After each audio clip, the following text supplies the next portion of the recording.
So welcome, Moira, to the Tilited Coaching Podcast. Thank you for being with me. I'm going to ask you to introduce yourself first before we go into talking a little bit about what you'd like us to talk about today. So could you give the audience a sense of who you are and kind of where you're coming from in terms of this conversation? Thanks, Sheila. So I'm Myira. I work as a counsellor, a supervisor, a therapeutic coach, and I also deliver a lot of kind of workshops and trainings, both in training up counsellors, but also doing lots of independent workshops and trainings as well to the general public and also to external counselling students as well. Brilliant. And can you just clarify where you're based? Yeah, so I'm based in Leicester. I should also add that I missed out in my introduction, is that I'm also the founder of the Muslim Counsellor and Psychotherapist Network. So I run that alongside my clinical practice. Brilliant. So you're based in Leinster. Leicester. Yes, Leicester. Sorry, this is the dyslexia already. And you work online as well. Yeah, I do lots of face-to-face and online work. It's a blend of both for me, yeah. Excellent. Okay, thank you. So what would you like us to talk about today? I know we had a little bit of a talk that started to kind of bubble up, so we said we'd jump on. What's the topic that's kind of coming to mind today? Yeah, it goes back to, it's just as we were chatting before we started the podcast today. In asking you the question, actually, Sheila, what was it that brought you to inviting me? And you were talking about, well, it was about my experience and my identity of being a visible Muslim woman because I wear the hijab, the headscarf. But then also my work and my interest in issues around identity, representation, and intersectionality. And a kind of penny dropping moment for me in that was like, oh, that's what we can talk about, which is just in your answer alone, it made me think that in your answer, you're embodying an aspect of intersectionality in how you view me, which is not this binary kind of fixed position of Myra talks about intersectionality, so let's talk about intersectionality. There's something around you going, no, hold on a minute. What we can hold in this space is our very complex and multifaceted identity. As being a woman, being Muslim, being visibly Muslim and wearing the headscarf, in being of a certain age, certain ethnicity, having being the professional that I am and the practice that I do. So there was something. So I just thought, oh gosh, that's it right there for me. That we can hold in mind somebody else and their identity being more than just one aspect of who they are. They're not just a snapshot in that moment of the reason I'm connecting with you today is, oh, because you talk about intersectionality. It's like you're seeing more of my identity than maybe the hook that brought us into this conversation. Oh, that's really interesting because it's making me think about how a friend of mine said, so she's a Black woman, she's very proud of her identity, and one of the things that she said is, that doesn't make me an expert on diversity just because I know my lived experience. So I'd like to be invited to workshops and to training and to speaking about all the things I'm an expert in, not simply because you presume this one area of expertise because I have a relationship with it. And actually that's what's kind of coming to mind, is how we can pigeonhole, even in the area of diversity and intersectionality, we can actually pigeonhole that belongs to that person and this belongs to that person. Yes, just because an aspect of your of my identity, your identity, or anyone's identity is at the forefront and is external and therefore very visible. So being female and being Muslim then are two, and also being of East African Asian heritage, there's something around that might be at the forefront of my identity when people first meet me, and therefore somehow then, even in my own profession, somehow then those aspects of my identity become apparently what I'm an expert on, or equally the only things that I would be interested in or can speak on. And I'm going, no, hold on a minute. There's many more things that I'm interested in and want to explore and work with as a practitioner that are complementary to or can sit alongside those aspects of my identity as well. for example, yeah, I do a lot of training around absolutely working cross-culturally, working with Muslim clients, intersectionality, diversity. I can do that training, but not because of my lived experience of it, but because I've gone away and researched it, and it's what I work with clinically. But that is then not mutually exclusive to me then perhaps delivering a workshop on self-care, which I do as well. I do a lot of therapeutic coaching around well-being and self-care, and talk about gratitude journals, for example, or doing vision boards. And it's this idea that because there are these kind of stronger, more visible aspects of our identity, that they then become the things that we can only talk about. And I'm kind of really pushing back against that and going, no, there's much more to what I do and my interests. And I think that goes for everybody who then has that lived experience of being pigeonholed in that way. I think it's really important that we shout about and champion and campaign for and really promote all the other work that we do that may not be tied up with our identity. And it's raising the question around, I see a lot of different groups, some of which I'd be a member of, where that part of the identity becomes what's nourished and fed. So whatever we present as, whether it's a woman or sexuality or religious orientation, that becomes kind of the forefront identity that we're encouraged to present, first of all. So to when we represent ourselves, with the identity tags, and there can be a bit of a challenge around how do we own an identity that maybe we rejected or is challenging in society. How do we own it and really honor it, and also be the rest of who we are as equally valid? Do you ever see that coming up in your work or in your life? Yeah, absolutely. Yeah, there's something about, there's more to me than just ... just those visible aspects of my identity. So there's something about, yes, it's about how do we each individually then embody and embrace our own fullness and potential, rather than only, as you're just saying, only ever then investing in and nurturing the parts of us that seem to be more easily identifiable or accepted by other people. And so for me, there's something around, it's almost a bit like taking a step back and going, actually, who am I? That's a very open question, but I mean that in a more inclusive way. Who am I in every aspect of my identity and lived experience and interests and values and ethics and morals and passions and hobbies and interests? It's about, how do I allow myself to accept that for me first? Because I think, and the more that we then embody that, the more then, it's a bit of a feedback loop. The more we can embody and embrace our own inclusivity of our identity, the more we then live it, and the more we then reflect it and portray it and share it with the world, and then more people get to see those sides of us. Sorry to interrupt you. A really important question on that. So there are the visible identities that we can't hide once we choose to express them. Whether there's some things like race is very hard to hide. Ethnicity is often difficult to hide. So there are some things that are decided for us, and then there are parts of ourselves that are less visible for lots of reasons, whether it's how we were socialized, whether it's just inherently you can't necessarily see that part of my identity coming around with me. And I'm curious about what your thoughts are around what we share and what we don't share, and maybe why we do and maybe why we don't. Have you kind of journeyed that in either personally and professionally? Yeah, well, it's interesting you talk about personally and professionally, because I think that's the boundary for me, which then actually, it's not always about, so there's two parallel thoughts that I'm having with this. On the one hand, there is, there's a difference between aspects of our identity that we choose to share, but also how do we accept and recognise and process there are aspects of our identity that we don't have the choice of whether we share them or not, because they're visible. I can't choose to hide my gender or my ethnicity, race, or my faith.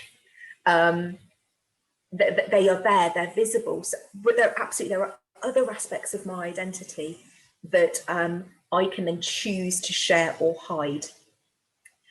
So there's a boundary there between automatically what is by default is shared through no choice, then what I can choose to share. And then I think then off the back of that idea of what can I choose to share about me, because it's not visible, it's not defaultly shown, out of everything that I can then choose to share about me, the boundary, there then becomes a boundary within that of, in everything that is about me that is not visible, it's a hidden aspects of my identity. What then passes the doorway or the gateway? So what do I then choose publicly, and then what do I keep hidden? And I think it's contextual, like you said. It's am I in a personal setting, in my private life, or am I in a professional setting? And certainly on my social media, because it is a professional platform for me, it's that's a boundary.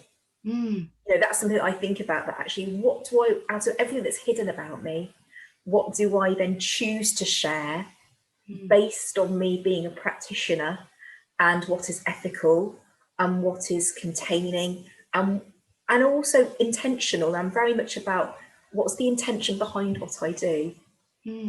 That might be then a very different process to what do I choose to share about myself personally in my personal life, because that then is about the relationships I have with the people in my life. So I think there's something about boundaries in all of this, really. Like I said, because when it comes to visible identity, we don't have a choice. So there is no boundary, there's no gateway that it passes through. We don't get to choose whether I choose to share my gender with the world today or not. It just is. But I think what we do have is a huge amount of autonomy and choice around all the hidden aspects of our identity. And whether, and what do we, out of all of that, what do we choose to share, and where, and with who? That's really interesting. And I think that your point about social media has raised a real challenge for those of us who work with people in their processes. And, you know, historically, a lot of psychologies that we're working from would have been this kind of balcony view, seeing that the professional is untouched by the process, and as like the blank slate notion. Whereas now we know through lots of really good research that actually the relationship between the professional and the person and across settings is fundamental in what's considered a successful interaction or relationship, or not. But there's a piece around when we share on social media, and it's interesting that you bring up the personal piece, because I remember in my leading up to my wedding, I was sharing, because I believe in demystifying this notion that the person you sit across from, although they don't tell you about themselves necessarily, that they're somehow more fixed or more together than you are, and it's been role modeled to me, thankfully, by really good supervisors and therapists and coaches, actually, that balance. And I remember somebody asking me, who did she marry? And I remember I had friends being asked, who did she marry? Because one of my boundaries would be actually not to disclose my partner's life. And it's and they don't do it themselves. So it's really clear that their life and is theirs, and it's not for me to use as part of my journey of my kind of ethos around being human and flawed in the process. And I remember grappling with that, because some people felt they had a right to access more information, some people felt unanswered, and then other people it wasn't relevant to, because they were like, oh, that's where she is in this process, which is part of sharing. So I think that it raised for me that personal and professional boundary piece in social media, and how much I wanted people to know. And especially because there were clients I had that would be challenged by some of my identities, and some parts of my identity, not identities, hopefully, and just parts of it that could actually impact the therapeutic relationship. And yet it wasn't, it would impact by the presentation of the identity, as opposed to in a benefit to the client. So it raised a lot of questions for me around how we are practicing in a different age now compared to before social media, and before any online work. We're practicing in an age where we're more accessible, and so we do need to think about what we're presenting. So I really love that kind of link about those two pieces. And in terms of the why, I think that's an interesting one. Obviously, there's a different why personally and professionally to what we share. Would you talk to me a little bit about what informs your whys, just as a general sense of when it feels important to share something and maybe when it doesn't in either setting? Yeah, that's interesting. Yeah, I suppose that why goes back to that, the intention. It's what's the intention around sharing something, because it's, for me anyway, social media is not just a stream of my consciousness. You know, it's not just a stream of my thoughts. It's about being reflective in, going back to my why. It is about what is it that I want to be sharing, and also what is the impact I want it to have, or very often it's about, how is this helpful to people, how is this supportive, how is this going to do good in the world. There's something around when you tweet out something or put it on Instagram or any other social media platform, it's about, you're putting something out into the world. And for me, it always goes back to, how is this helpful? How is this beneficial? How is this going to make an impact and a difference in a good way? And I'm thinking then of the audience in terms of, as you're saying, that, well, maybe clients or potential clients or anyone thinking about going for counselling, not just with me, but thinking about therapy, as well as the practitioners as well. And anybody that's interested in the in therapy, counselling, or in the profession itself, or mental health. So for me, there is something around, is what I'm doing supportive? Is it serving? I suppose, yeah, the why is it of service? Oh, I love that. Is it of service? And I suppose to who? So you know, is it of service to me and my ego, me and my sense of whatever is happening, or is it what's it in service to who? Is it in service to, like we would in our own work? You know, Yes. it's constantly, who's this in service to?